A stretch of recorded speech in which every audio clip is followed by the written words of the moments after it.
Cinerama. The word evokes the thought of a moving picture so large, you feel as if you're inside it. Where can you see this motion picture sensation? Why, in the Cinerama Dome, right here in Hollywood, courtesy of Cinerama and Pacific Theaters Incorporated. Let's go back in time to 1963.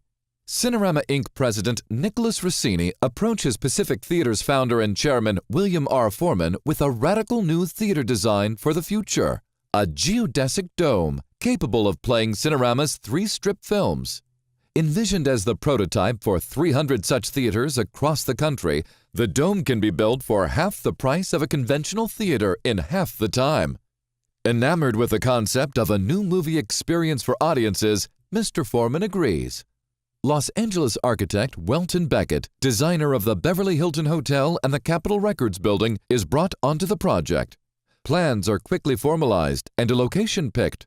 The land, located on Sunset Boulevard, is purchased from developer Saul Pick. Mr. Pick will also build the theater. The ultra-modern Cinerama Dome will be the first new movie temple built in Hollywood in over 30 years. To mark the occasion, Mr. Foreman seals a deal with United Artists, promising to build the dome in time for the premiere of director Stanley Kramer's zany comedy, It's a Mad, Mad, Mad, Mad World. It's July. Mr. Foreman announces the plans at a star-studded groundbreaking ceremony.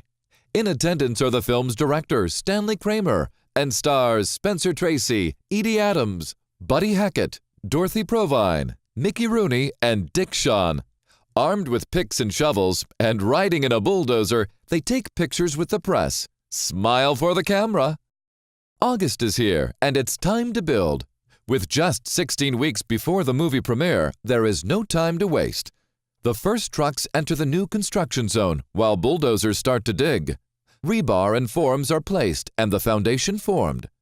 The dome will be constructed of 316 concrete hexagonal sections. The first step, casts for the panels. The same cast to be used to make the next set of Cinerama domes. Once poured, steel workers add support structures that will fix the pieces to one another. Look out! Well, you can't do that nowadays. Back on Sunset, the foundation is ready for the first panels, a series of half hexagons, which are lifted by crane and put in position. And how about that? The site is visited by none other than Stanley Kramer. How's it looking so far, Mr. Kramer?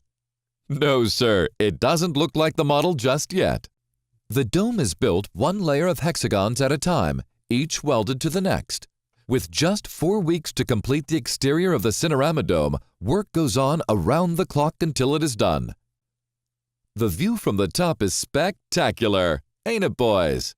Time is ticking down and hundreds of workers race to get the job done. Gold tones are used inside and outside the building, including the marble on the facade. At the front of the theater are 2 box offices with 3 windows each to accommodate the crowds that are sure to form. Inside the auditorium, the most comfortable theater seats available are added, while the screen, sound system, and curtains are installed. And what's a movie theater without a concession stand? Popcorn, anyone? The final touch is adding It's a Mad, Mad, Mad, Mad World to the marquee. Lights are brought in for the premiere, and it's showtime. And just in time. November 7th, 1963, and it's opening night. The cream of Hollywood has shown up to see the new venue and movie. Spencer Tracy, Zsa Zsa Gabor, James Garner, Jimmy Durante, and Mickey Rooney are all on hand. It's a Mad, Mad, Mad, Mad World goes on to play the dome for a record 66 weeks. Subsequent first-run hits include The Greatest Story Ever Told, Battle of the Bulge, and Grand Prix.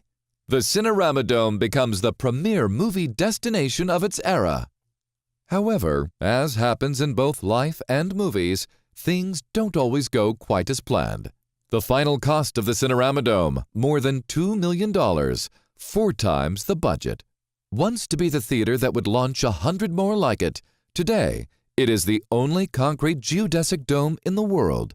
It stands as a living monument to a movie revolution that did not quite happen, and a beloved venue for cinephiles all over the world.